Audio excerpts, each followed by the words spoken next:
Señoras y señores, comenzamos los trabajos de la 93ª Asamblea Plenaria de nuestra Conferencia Episcopal inmediatamente después del segundo domingo de Pascua. Les dirijo a todos mi más cordial saludo, que quiere ser el mismo del Señor resucitado. La paz con vosotros. Hoy damos en particular la bienvenida a un nuevo miembro de nuestra Asamblea, el recientemente consagrado obispo auxiliar de Barcelona, Monseñor don Sebastián Taltabuix Anglada. Y saludamos al obispo electo de Jerez de la Frontera, Monseñor don José Mazuelos Pérez. Felicitamos y acompañamos con nuestra oración a los hermanos a quienes se ha encomendado una nueva sede en este último tiempo. Al señor obispo de Málaga, Monseñor don Jesús Catalá Ibáñez, al señor arzobispo de Valencia, Monseñor don Carlos Osoro Sierra, al señor obispo electo de Alcalá de Henares, Monseñor don Juan Antonio Reis Pla, y al señor arzobispo electo de Toledo, Monseñor don Braulio Rodríguez Plaza. Al señor cardenal don Agustín García Gasco y Vicente, y al señor obispo Monseñor don Antonio Dorado Soto, les agradecemos sus largos años de ministerio y de servicio a esta conferencia, y les deseamos un fecundo tiempo de servicio a la Iglesia como eméritos. Encomendamos al Señor el eterno descanso de nuestro hermano fallecido en los últimos meses, Monseñor don José María Larrauri Lafuente, obispo emérito de Vitoria. La cruz de las Jornadas Mundiales de la Juventud en España. El domingo de Ramos, Benedicto XVI celebró la solemne liturgia del día en una plaza de San Pedro abarrotada de fieles de todo el mundo, entre los que era fácil ver y oír a varios miles de jóvenes de Madrid y de toda España, que al final de la misa, ante el Papa y ante sus obispos, recibieron de manos de jóvenes australianos la gran cruz de madera que ha presidido las Jornadas Mundiales de la Juventud, desde la primera fuera de Roma, en Buenos Aires, hasta la última, celebrada en Sydney el verano pasado. El Papa dijo entonces: comienza así el camino de preparación hacia el próximo Encuentro Mundial de los Jóvenes, que tendrá lugar en Madrid en agosto del año 2011, y para el cual ya he señalado el tema: arraigados y edificados en Cristo, firmes en la fe. Colosenses 2:7. Esta entrega del testigo asume un valor altamente simbólico, con el que expresamos nuestra inmensa gratitud a Dios por los dones recibidos en el gran encuentro de Sydney y por los que querrá concedernos en el de Madrid. Hasta aquí las palabras del Santo Padre. Vuelve pues de nuevo a España la cruz de las Jornadas Mundiales de la Juventud. De hecho, ya fue venerada solemnemente el Viernes Santo en la celebración de la Pasión del Señor en la Catedral de la Almudena, y a continuación recorrió procesionalmente el centro de Madrid, portada por jóvenes y acompañada por muchos miles de madrileños. La cruz había venido a España en otra ocasión, para la Cuarta Jornada Mundial de la Juventud, celebrada en Santiago de Compostela en 1989. Se van a cumplir pronto 20 años de aquel gran acontecimiento. Pero entre tanto ha recorrido varias veces el mundo entero, y las jornadas se han convertido en un acontecimiento mayor de la pastoral juvenil en toda la Iglesia.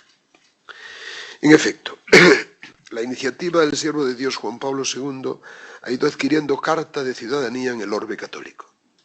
Las jornadas son una ocasión privilegiada para el encuentro de los jóvenes con Cristo, tanto de aquellos que ya le siguen, insertos en diversas realidades eclesiales, que se benefician de ese gran acontecimiento universal en torno al Papa, para profundizar en su entrega al Señor y decidir su vocación, como de aquellos otros que, más o menos alejados de la Iglesia, son gratamente sorprendidos por la fe viva y contagiosa de sus coetáneos e impulsados de este modo a la conversión a Dios. Las Jornadas Mundiales de la Juventud son hoy un instrumento apostólico de primer orden. La experiencia ha ido haciendo madurar el modo de concebir y de preparar las jornadas. Como evocan las palabras del Papa que acabo de recordar, la cita mundial de los jóvenes católicos no es solo un momento de fiesta reducido a unos días verdaderamente intensos. Se trata más bien de una peregrinación o camino espiritual que no cesa y que exige también una preparación remota, además de la próxima y organizativa, en la que se han de implicar los sacerdotes, los educadores y catequistas, los responsables del apostolado seglar y, en definitiva, toda la comunidad cristiana en los años anteriores al encuentro. Luego también será necesario recoger los frutos cosechados y ayudar a los jóvenes a proseguir en el camino del Espíritu y de la verdad. Con la ayuda de Dios, la tercera semana de agosto del año 2011, Madrid se convertirá según palabras del Papa, en un lugar radiante de fe y de vida, donde jóvenes de todo el mundo festejan a Cristo con entusiasmo. Así lo preveía el Papa el pasado lunes santo en la audiencia concedida a los jóvenes peregrinos españoles. Es necesario que aprovechemos esta ocasión providencial con una preparación esmerada en plena sintonía con el Consejo Pontificio para los Laicos. Los 2 años y medio que faltan para agosto del año 2011 hemos de ponerlos bajo el signo de esa cruz que ya ha comenzado a peregrinar en Madrid simbólicamente. Lo hará de modo efectivo en esa misma archidiócesis el próximo 14 de septiembre. Y desde el 26 de abril del año 2010 recorrerá las demás diócesis de España, portada por los jóvenes católicos, en pleno año santo compostelano. Hemos de invitar y animar a los jóvenes con nuestras palabras y con nuestro ejemplo a abrazarse a la cruz, adorándola y haciéndola suya en el camino de sus vidas. Los jóvenes nos animarán también a nosotros, como han hecho en tantas ocasiones, a ponernos cada vez con mayor empeño apostólico a su servicio, cuando les veamos aceptar la cruz y asumir, como decía el Papa, su peso como el cirineo, para participar en lo único que puede redimir a toda la humanidad. Así se lo pedía él a los que peregrinaron a Roma. Y cuando les veamos, como también les deseaba el Papa, hacerse cada vez más dignos de ella, sin avergonzarse nunca de ese signo supremo del amor. El camino de la preparación, celebración y aprovechamiento pastoral posterior de la Jornada Mundial de la Juventud jugarán un papel decisivo los sacerdotes, educadores y monitores. Por eso resulta también providencial la reciente iniciativa del Papa de convocar un año sacerdotal. Un año sacerdotal. Benedicto XVI, el discurso a los participantes en la asamblea plenaria de la Congregación del Clero del pasado 16 de marzo, anunció su decisión de convocar un año sacerdotal que tendrá lugar desde el próximo 19 de junio hasta el 19 de junio del año 2010.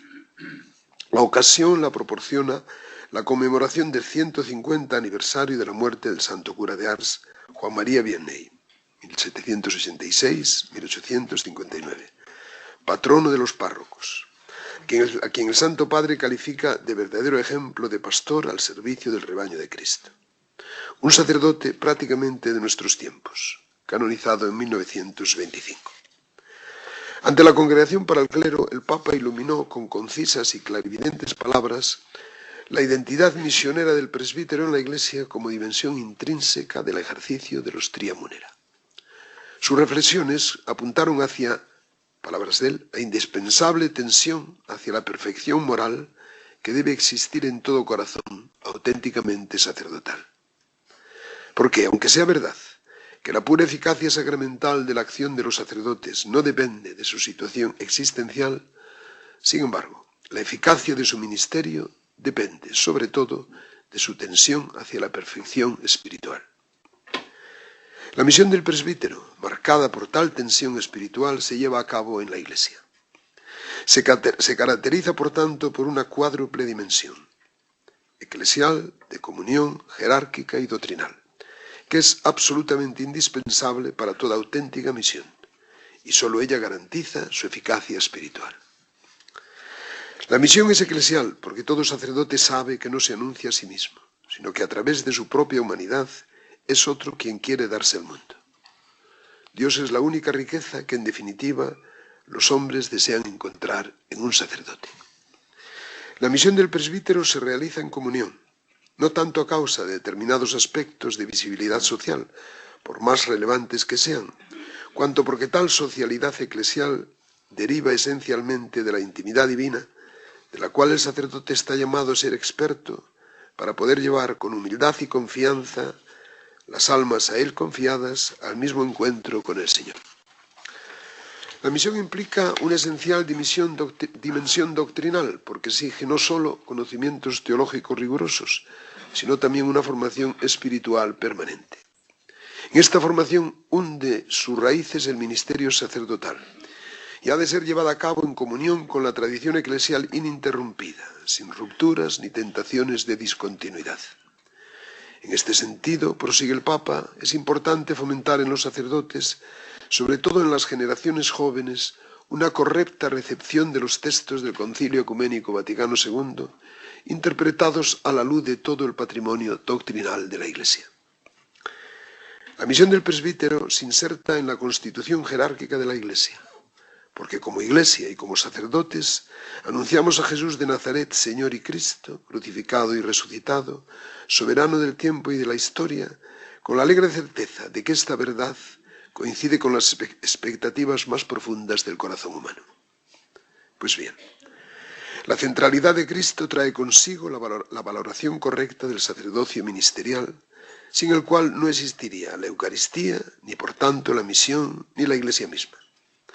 En este sentido, pone de relieve el Papa, si se piensa en nuevas estructuras o organizaciones pastorales, no deben ser pensadas para un tiempo en el que se debería prescindir del ministerio ordenado, partiendo de una interpretación errónea de la debida promoción de los laicos, porque en tal caso se pondrían los presupuestos para la ulterior disolución del sacerdocio ministerial y las presuntas soluciones coincidirían dramáticamente con las causas reales de los problemas actuales relacionados con el ministerio.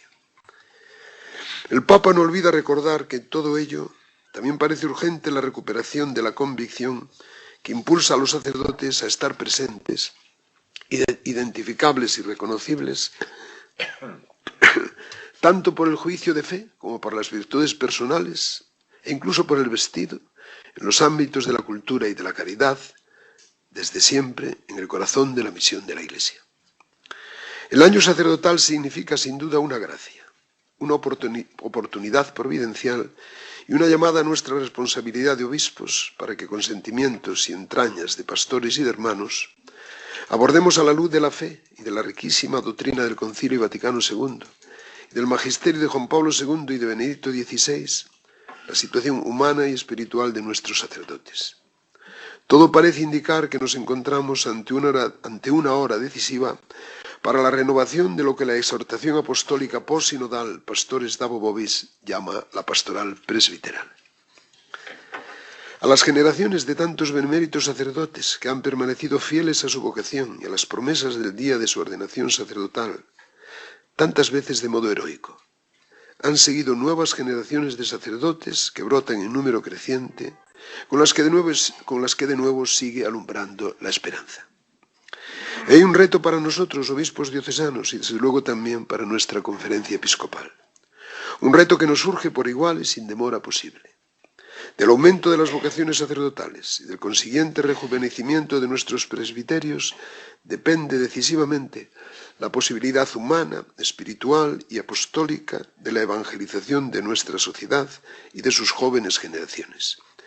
Evangelización fecunda en frutos dentro y fuera de la Iglesia. Tercero, el don de la vida y el derecho de todos a vivir. Uno de los campos de la vida social donde urge evangelizar de nuevo es el de la conciencia acerca del don inestimable de la vida de cada ser humano y del derecho de todos a vivir desde el momento de la concepción de un nuevo individuo de la especie humana hasta su muerte natural.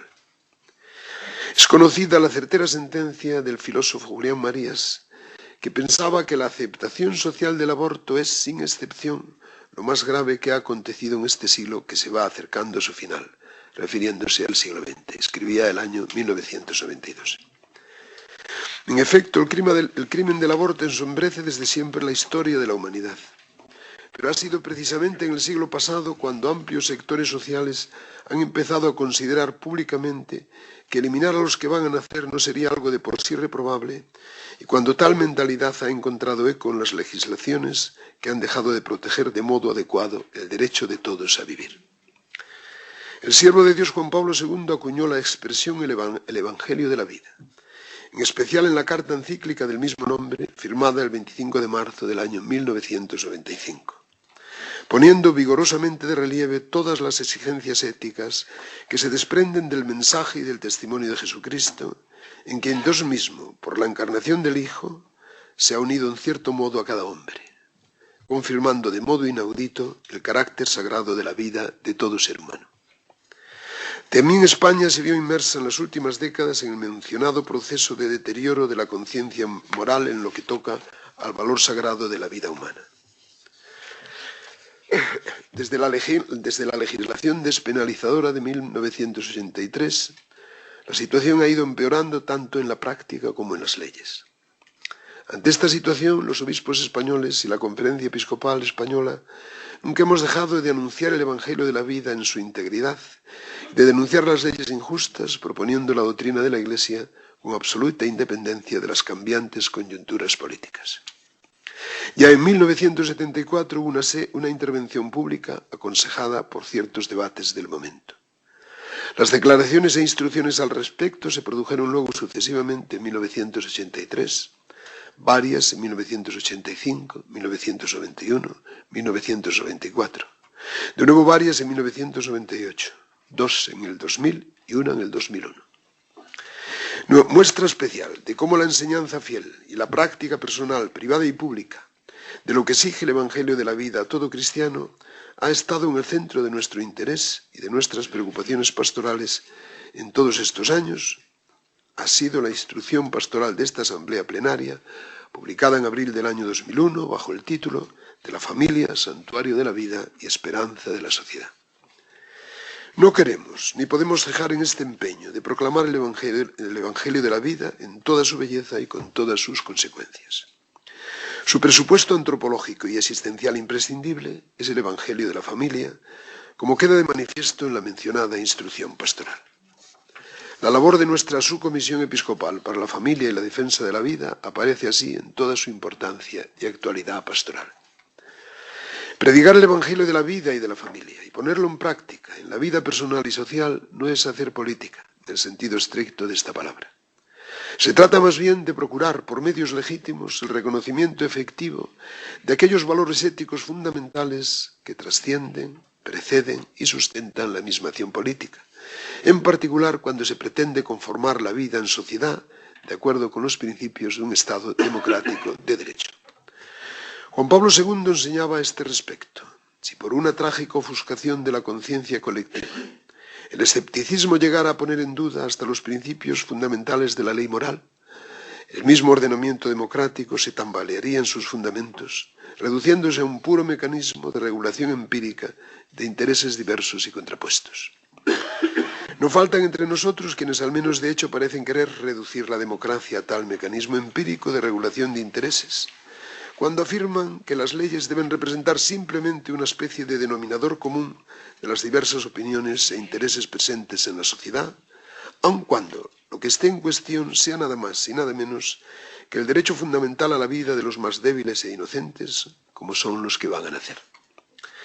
Se puede reconocer con Juan Pablo II un cierto aspecto de verdad en esta valoración, pero no se puede dejar de afirmar también con él que sin una base moral objetiva, ni siquiera la democracia puede asegurar una paz estable, tanto más cuanto que la paz, no fundamentada sobre los valores de la dignidad humana y de la solidaridad entre todos los hombres, es a menudo una paz ilusoria. En efecto, en los mismos regímenes participativos, prosigue el Papa, la regulación de los intereses se produce con frecuencia en beneficio de los más fuertes, que tienen capacidad para maniobrar no solo las palancas del poder, sino incluso la formación del consenso. En una situación así, la democracia se convierte fácilmente en una palabra vacía. La advertencia la hacía Juan Pablo II no contra la democracia, sino precisamente en favor de ella. No es verdad que la democracia pueda funcionar bien como mero juego de mayorías y minorías, con independencia de su sustrato ético, es decir, del reconocimiento y del respeto efectivo de los derechos fundamentales. Cuando la crisis de la conciencia moral en la sociedad afecta a un bien tan decisivo como es la vida humana y el derecho a la misma, no es de extrañar que la crisis moral pueda extenderse y de hecho se extienda a otros aspectos de la existencia de las personas y de las sociedades.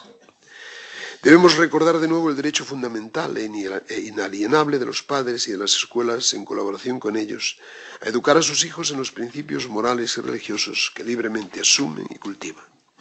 El Estado no puede ignorar tal derecho básico si no es cegando las fuentes de la sustancia moral, capaz de configurar y de alimentar al sujeto moral y, en definitiva, al ciudadano responsable. Se violan los derechos de los padres y de las escuelas cuando se impone legalmente a todos una determinada visión antropológica y moral, es decir, una formación estatal de las conciencias. Así no se favorece la generación y el cultivo de la sustancia moral prepolítica que sea capaz de vitalizar las instituciones sociales y políticas. Otra cosa sería la oferta de una formación jurídica básica sobre las declaraciones de los derechos humanos o sobre la Constitución española. En esta perspectiva podría hallarse una solución a los graves problemas planteados por la llamada educación para la ciudadanía. Los problemas, los que siguen preocupándonos tanto acerca del estatuto de la asignatura y de los profesores de religión católica, también podrían resolverse con voluntad de diálogo y de responder al ejercicio de un derecho fundamental que los padres reclaman ejercitar año tras año de modo masivo y con toda razón. Cuarto, la crisis económica. Pero la crisis de la conciencia moral afecta no solo a los campos de derechos fundamentales, como el derecho a la vida y el derecho a la educación, sino también al derecho al trabajo. Bastantes y cualificados especialistas consideran que las muy graves dificultades que padece nuestra economía en el marco de una crisis de carácter mundial también tienen que ver con una crisis global de naturaleza ética. Nuestra última asamblea plenaria, ante lo excepcional de la situación, determinó apoyar a nuestras Cáritas diocesanas, destinando para tal fin el 1% del Fondo Común Interdiocesano. Se trataba ante todo de un gesto para alentar el trabajo de tantos voluntarios que dedican su tiempo y sus personas a esta imprescindible labor eclesial, manifestación del amor de Cristo por los más necesitados. Y para estimular la generosidad de todos en un momento en el que surgen por doquier nuevas necesidades como consecuencia de antiguas y nuevas carencias producidas por el paro, al parecer incontenible, y especialmente perjudicial para nuestros hermanos inmigrantes. En los meses transcurridos desde entonces la situación ha ido empeorando y nuestras comunidades eclesiales, parroquias, comunidades de vida consagrada, movimientos y asociaciones apostólicas han de atender a un número cada vez mayor de personas y familias necesitadas de alimento, vestido, dinero para pagar alquileres e hipotecas de viviendas y otras deudas improrrogables que ponen en peligro la misma subsistencia de las familias. La fina red de la solidaridad cristiana, fruto del amor fraterno, ha llegado también a la búsqueda de puestos de trabajo y a la atención a los pequeños empresarios y trabajadores autónomos que han visto peligrar la base del propio mantenimiento y el de sus familias. El ya próximo Día Nacional de la Caridad, en la solemnidad del Corpus Christi, nos proporciona una nueva oportunidad de la gracia para intensificar y hacer más efectivo el esfuerzo de Cáritas y la generosidad de tantos hijos e hijas de la Iglesia que tan admirablemente se vuelcan en el servicio y en la ayuda a los necesitados. Esta es la primera y más elemental respuesta de la Iglesia y de cada uno de los bautizados a las situaciones de pobreza y de dolor producidas por la crisis económica. Es la respuesta de la caridad cristiana que se alimenta del amor del mismo Cristo. Pero no pocos de los fieles reclaman, con toda razón, que la caridad llegue también a expresarse en el discernimiento de las causas éticas, tanto individuales como sociales, que han provocado la situación de crisis. Apelan a una actualización de la doctrina social de la Iglesia para ayudar a superar el lamentable estado de cosas actual a través de la conducta personal renovada y del compromiso activo con la sociedad y la comunidad política en la búsqueda sincera y desinteresada del bien común. Hay noticias acerca de una posible nueva encíclica del Papa que versaría sobre doctrina social. Las dos encíclicas que ha publicado, Deus Caritas Es y Spe Salvi, que prolongan con viveza el magisterio de Pablo VI y el de Juan Pablo II, en el contexto de la abundante y sugerente enseñanza del Concilio Vaticano II, permiten ya aclarar criterios y extraer conclusiones ético-sociales y ético-jurídicas que habremos de ofrecer a nuestros conciudadanos como un servicio de amor cristiano. En cualquier caso, se puede sostener también ya que sin un cambio profundo de mentalidades y de actitudes, a la luz de una conciencia moral rectamente formada, es decir, de una verdadera conversión personal y social, difícilmente se remontará a esta grave crisis cuyas dimensiones y horizontes se muestran tan inciertos e imprevisibles. Será muy difícil superar esta crisis de tan hondas raíces morales y humanas sin el respeto de los imperativos espirituales y morales de la sobriedad y de la austeridad de vida, de la aceptación del sacrificio personal compartido por todos en aras del bien común, de la concepción y realización del trabajo como un derecho, pero también como un deber generosa y creativamente practicado, y sin una regulación normativa, jurídica y administrativamente eficaz de la vida económica y financiera que proteja mejor a las instituciones estatales, a las financieras y a las empresas de conductas gravemente egoístas e inmorales, tantas veces estimuladas por generalizados patronos de vida marcados por el ansia del enriquecimiento fácil y rápido. Solo así se podrá restablecer la tan invocada y ansiada confianza social.